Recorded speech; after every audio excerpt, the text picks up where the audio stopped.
Olá, telespectadores, bem-vindos novamente ao programa CPLP na GMN. Como já sabemos, este programa tem como objetivo apresentar-vos as últimas informações ocorridas na comunidade dos países de língua portuguesa. Iniciamos com a primeira informação.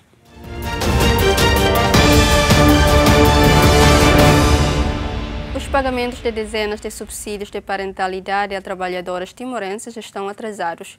O atraso deve-se ao facto de o novo presidente do Instituto Nacional de Segurança Social ainda não ter assumido funções, apesar de já ter sido nomeado. A situação que afeta dezenas de processos, segundo confirmou a Lusa, fonte do Ministério da Solidariedade Social e Inclusão, condiciona igualmente a emissão de guias de pagamento de contribuições da Segurança Social.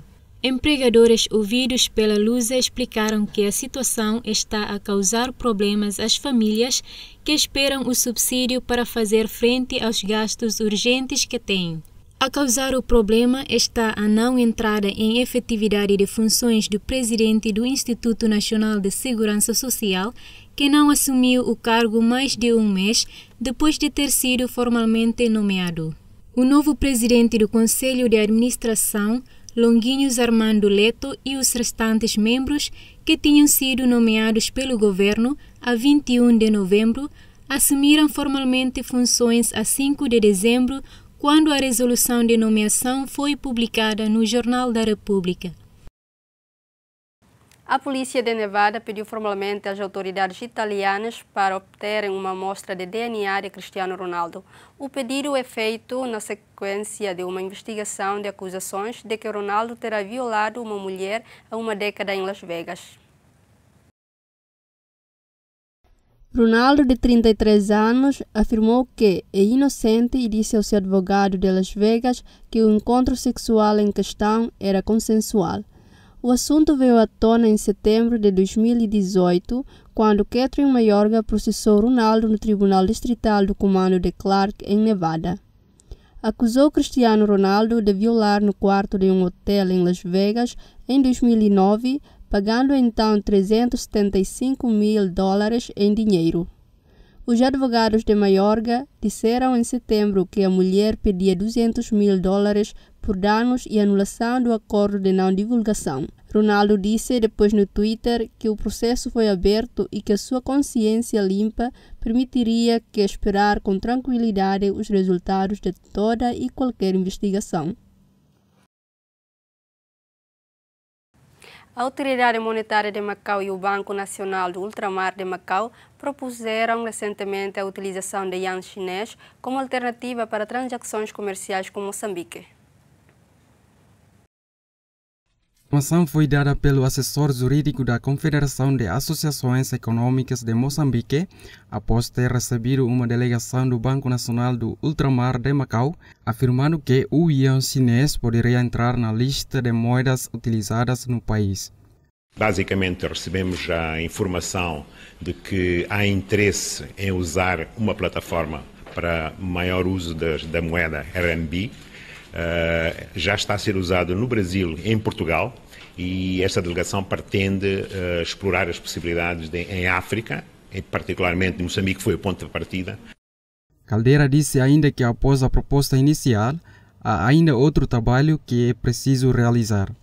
É importante começar com qualquer coisa, e isso ficou da parte dos nossos visitantes fazerem propostas concretas, mas do lado moçambicano nós também vamos ver com os membros da CTA, os membros das associações, no sentido de sensibilizar que há outras alternativas de moeda de uso e que esta plataforma, a China, Macau, são muito importantes para os nossos empresários. Até agora, o dólar americano, o rand sul-africano e o euro são as moedas estrangeiras utilizadas nas transações em Moçambique. O presidente do Brasil pediu aos novos presidentes do Banco Nacional do Desenvolvimento Econômico e Social, da Caixa Econômica Federal e do Banco do Brasil para desempenharem bem as funções. Jair Bolsonaro fez este apelo durante a cerimônia da tomada de posse dos novos presidentes de 3 bancos estatais. O presidente do Brasil marcou presença na cerimônia da tomada de posse dos novos presidentes do Banco Nacional do Desenvolvimento Econômico e Social, da Caixa Econômica Federal e do Banco do Brasil, que decorreu no Palácio do Planalto, em Brasília. No discurso, o chefe de Estado apelou a uma melhoria do serviço dos bancos estatais. Tiveram a liberdade de escolher todo e fiquei surpreso e até mesmo assustado. Vamos eliminar os recursos, os que forem liberados para ONGs, sofrerão, como é a esperança de todos, um rígido controle, para que nós possamos, então, fazer com que o recurso público seja bem utilizado. O ministro da Economia, Paulo Guedes, disse que tais políticas são regressivas e que o setor privado deve cuidar da maioria dos empréstimos. Então, nós saudamos a posse dos nossos presidentes à frente dessas instituições e esses presidentes vão assumir sabendo disso, que essa é a tarefa deles, é fazer a coisa funcionar direito, fazer a coisa funcionar da forma certa. Os presidentes dos 3 bancos públicos assumem os cargos com a missão de auxiliar a reforçar os cofres do governo. Os sapadores bombeiros de Lisboa, em protesto na capital, junto ao Ministério do Trabalho e Segurança Social contra a alteração à carreira. Cerca de 150 sapadores bombeiros de Lisboa disseram não às propostas de aumento para os 60 anos do limite da idade para a reforma e à redução do salário base. E por isso tentaram forçar a entrada no Ministério do Trabalho e da Segurança Social. Ninguém consegue salvar vidas com 60 e muitos anos de idade. Ninguém consegue fazer escaladas em prédios para salvar uma pessoa com 60 e tal anos. Somos completamente contrários àquelas propostas, porque vêm desvalorizar e muito a carreira, a todos os níveis, vêm pôr em risco o socorro prestado às populações e nós não podemos pactuar que as populações se ponham em risco por medidas gravosas que o Governo toma. Impedidos pela Polícia de Segurança Pública de entrar no Ministério tutelado por Vieira da Silva, os sapadores decidiram bloquear o trânsito junto à Praça de Londres. Querem que os ordenados correspondam ao risco da profissão. Um bombeiro sapador, portanto, será aquele elemento início de carreira, vai desde o socorro do simples cidadão que se encontra na sua casa até a uma situação de, portanto, in extremis decorrente de um fogo, eventualmente, ou um acidente com encarcerado e, portanto, que neste momento tem um limite de reforma nos 50 anos e, portanto, o Governo quer aumentar para os 60 anos. Portanto, isto não faz qualquer mínimo sentido. E acusam o Governo de negligenciar a segurança dos portugueses. Essa questão de que um bombeiro que entra com 20 anos, na melhor das hipóteses, 20, 18 anos, portanto, terá que ter 40 anos de descontos. Portanto, na pior das hipóteses, estamos a imaginar um bombeiro que tenha que se reformar aos 60 anos. Não faz o menor sentido. Portanto, isto não tem qualquer cabimento. Temos a população lisboeta, neste caso em concreto, a população lisboeta refém do socorro de profissionais da área que tenham mais de 50 anos. Não faz o menor sentido. Munidos com apitos, buzinas e tochas, os sapadores bombeiros apenas desmobilizaram por volta das 5h30 da tarde. A luta, contudo, não fica por aqui. Para dia 18 de janeiro já está agendada uma manifestação a nível nacional. Os apitos, as fardas e as vozes de protesto prometem voltar às ruas do país até que o governo de António Costa ouça as reivindicações dos sapadores. Em Portugal, os professores e investigadoras concentraram-se em frente à reitoria da Universidade do Porto, alegam que apenas 186 dos 2.298 requerimentos por si apresentados foram aprovados na regularização dos precários a nível nacional. Professores e investigadores concentraram-se hoje em frente à reitoria da Universidade do Porto para denunciar que apenas 186 dos quase 2.300 requerimentos para a integração nos quadros da instituição foram aprovados no âmbito do Programa de Regularização dos Precários, ou PREVPAP, a nível nacional. Os investigadores queixam-se de terem de representar a Universidade do Porto através dos trabalhos que desenvolvem para se verem depois afastados pela própria instituição, que assim o exige. A Universidade do Porto tem crescido à custa de muito trabalho trabalho precário.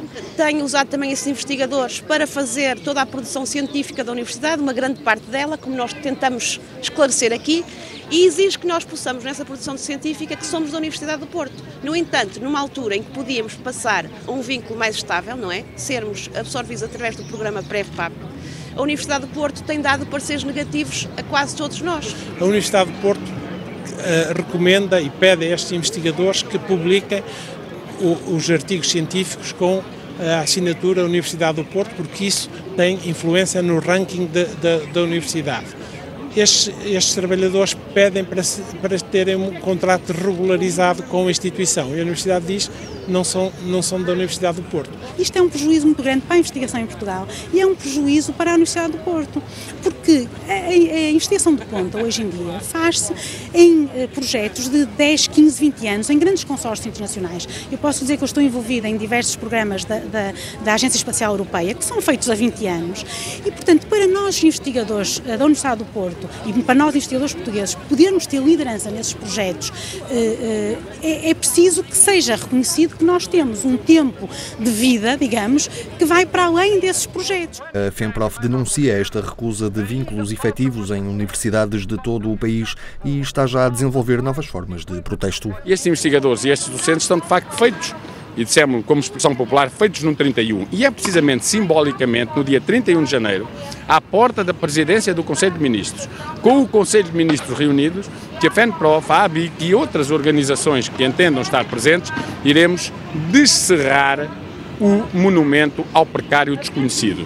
Ou seja, simbolicamente, iremos tentar dizer aos portugueses que este governo não está a querer resolver um problema que é um problema gravíssimo, de gente que não tem nenhuma expectativa de vida e de futuro, porque o governo que abriu um programa de regularização do seu vínculo entendeu depois aproveitá-lo para não regularizar. Tanto o PCP como o BE acusam também o que chamam de falta de vontade política em integrar precários. O Bloco de Esquerda fala mesmo em conluio entre governo e universidades. Na verdade, estamos perante um conluio e um boicote ao PREV-PAP. Os senhores reitores só querem deixar entrar nas carreiras e ter poder de decisão dentro da universidade aqueles que decidem que podem ter. E, na verdade, o governo parece contentar-se, do ponto de vista financeiro, com essa estratégia. Estes trabalhadores continuam a servir e, curiosamente, a Universidade do Porto continua-lhes a pagar o salário ao fim do mês, sendo que há dinheiro para pagar o salário de um vínculo precário, mas parece não haver dinheiro para pagar o salário de um vínculo efetivo, e por isso o que é preciso, efetivamente, é que haja vontade política de resolver este problema. O que não é aceitável é que todos estes trabalhadores que são efetivamente necessidades permanentes da Universidade do Porto continuem com um vínculo precário quando têm o direito, e é mais do que justo que tenham um vínculo efetivo com todos os direitos laborais que lhes estão associados. Entre os investigadores e docentes não efetivos do ensino superior há quem esteja já há 20 anos em contratos precários, enquanto publicam teses de investigação em que são obrigados a representar as respectivas universidades. Portugal e Cabo Verde realizam este ano uma cimeira bilateral que decorrerá em território português. Nós temos um plano estratégico de cooperação 2017-2021 de 120 milhões de euros já disponibilizados, cerca de 24 milhões mais ou menos, com projetos muito importantes que ela sublinhou e bem. Nós vamos continuar a trabalhar para identificarmos novas áreas de cooperação. Este ano, no final do ano, vamos fazer a avaliação da cooperação, do plano estratégico em curso. Provavelmente em outubro, vamos acertar as datas. A Cimeira Portugal-Cabo Verde será em Portugal desta vez. A senhora Secretária de Estado falou de vários projetos, da área da saúde, da educação, agora este pacote importante com o Banco Africano de Desenvolvimento. Cabo Verde já fez o trabalho de casa, como disse bem, já preparamos todo o ecossistema. O ano 2019, nós acreditamos no Governo que vai ser um ano muito importante para Cabo Verde, não só no âmbito da cooperação com Portugal, mas também com vários outros países com os quais nós temos projetos em curso. Estamos muito otimistas, obviamente, e muito satisfeitos com a cooperação com Portugal. Portugal tem sido um parceiro estratégico de Cabo Verde.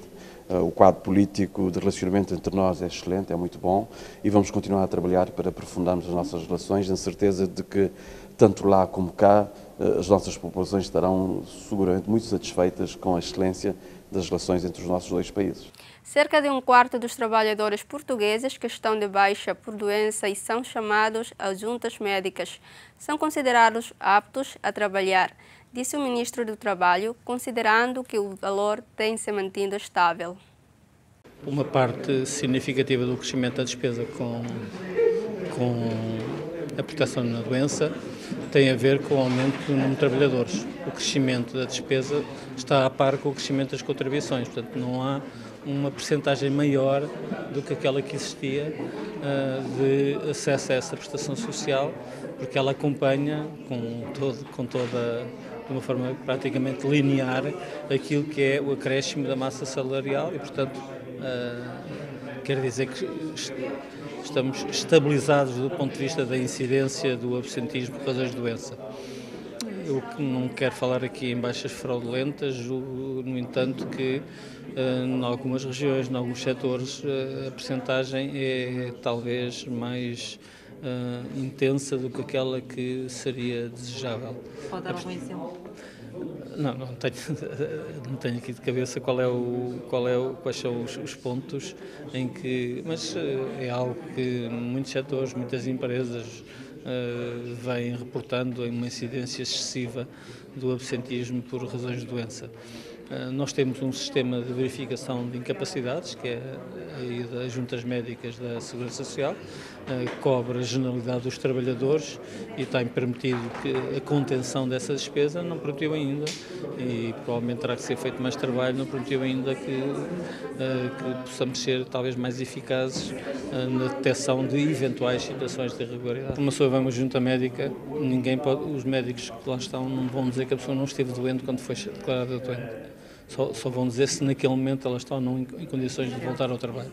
E uma percentagem, não posso com rigor falar desse valor, mas andará à volta dos 25% daqueles que são considerados aptos para o trabalho.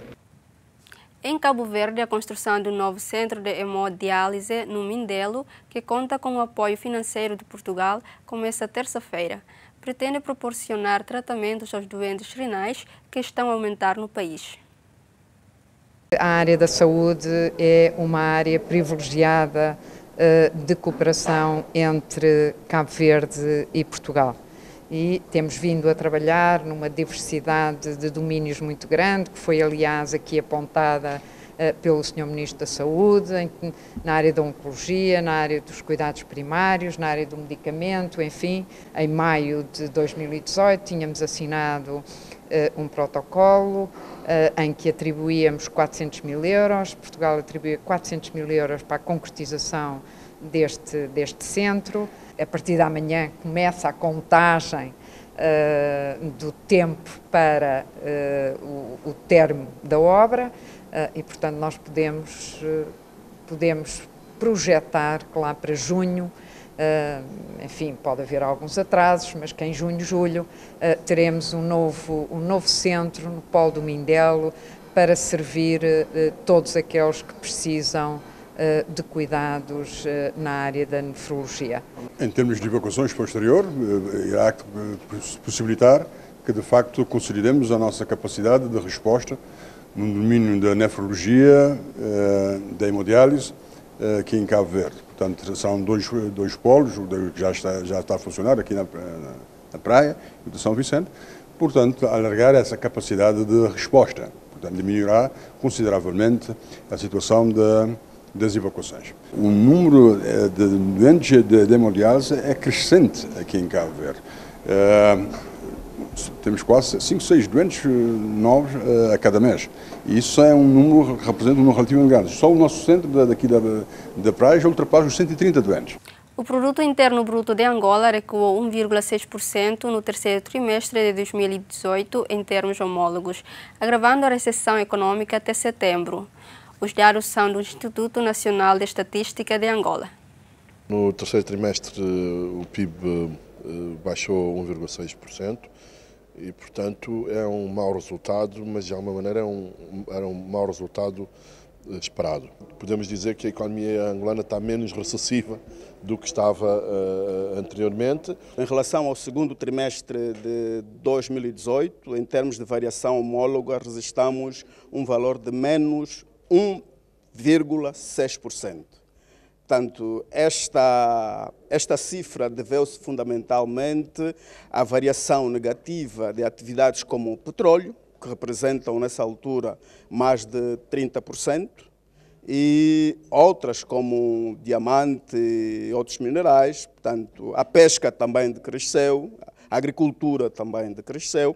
Portanto, elas como representam mais de 60%, petróleo, comércio, construção, governo representam cerca de 60%, então impactam na variação ou no resultado final da variação homóloga do terceiro trimestre. O ministro da Defesa de Portugal, João Gomes Cravinho, considera que a sociedade em geral tem pouco conhecimento sobre a defesa e as Forças Armadas.